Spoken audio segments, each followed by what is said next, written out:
both. I understand the cost of living is the defining issue right now, but also everyone back home is really concerned about election integrity. We need an election that are trustworthy, and right now some Americans don't feel it is trustworthy. Okay, well, let's talk about that, and let's talk about the realistic possibility of getting the Save America Act passed. Even though President Trump has refused to sign any legislation until it is, the SAVE Act calls for several changes to existing voting requirements. But not only do Republicans not have the votes, but I want to play for you what Senator Thom Tillis raised, his questions about this particular piece of legislation. Take a listen.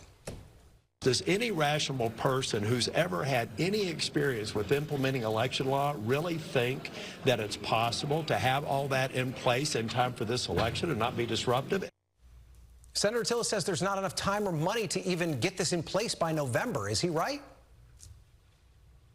Well, that's very possible, but we shouldn't let the perfect be the enemy of the good. When are we going to do this? Look, I think that there is a huge concern on a part of Americans right now that our elections are not trustworthy. I don't think that fraud will ever end our democracy, but I'm worried about is those that had this belief, this fear that fraud is indeed possible, and then it could go unpunished. Well, so that's why we need to build an election process with integrity. But let's talk about the root of that feeling that Americans have, at least a certain sect of Americans, as it relates to the integrity of elections. You've said if you could pass one bill the rest of your career, it would be the Save America Act. Every issue we care about starts with secure elections. Federal law already prohibits non-citizens from voting. There's no evidence that fraudulent votes have changed any election outcomes. Are you trying to solve a problem that doesn't exist?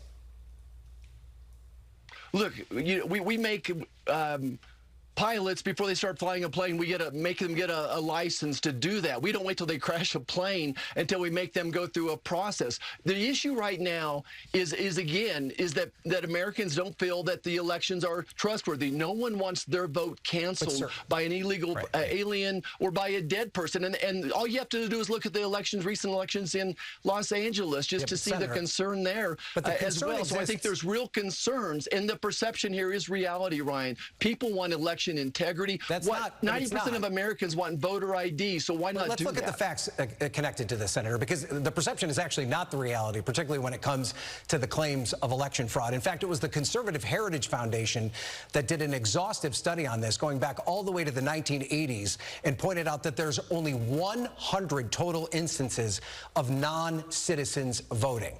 Again and again, part of the problem with election integrity is that President Trump keeps accusing election systems of not being fair and not being secure, but there's actually no evidence to support that. So don't you need to bring to the American people a suite of issues, a suite of evidence that demonstrates this need? Just give me one example of where there was some level of fraud that the Save America Act would have prevented, that would have altered an election.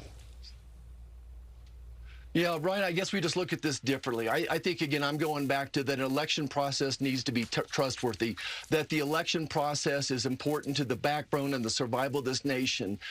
Everything I've done professionally, trust has been so important. As a physician, the trust between the doctor and the patient, a military officer, the trust between those below me and above me in rank, and now as a senator, that there needs to be trust. So what are Democrats running from? Why are they afraid? If what you're saying is true, then why are you worried about this? Why not have voter ID? Why not have some type of proof of citizenship?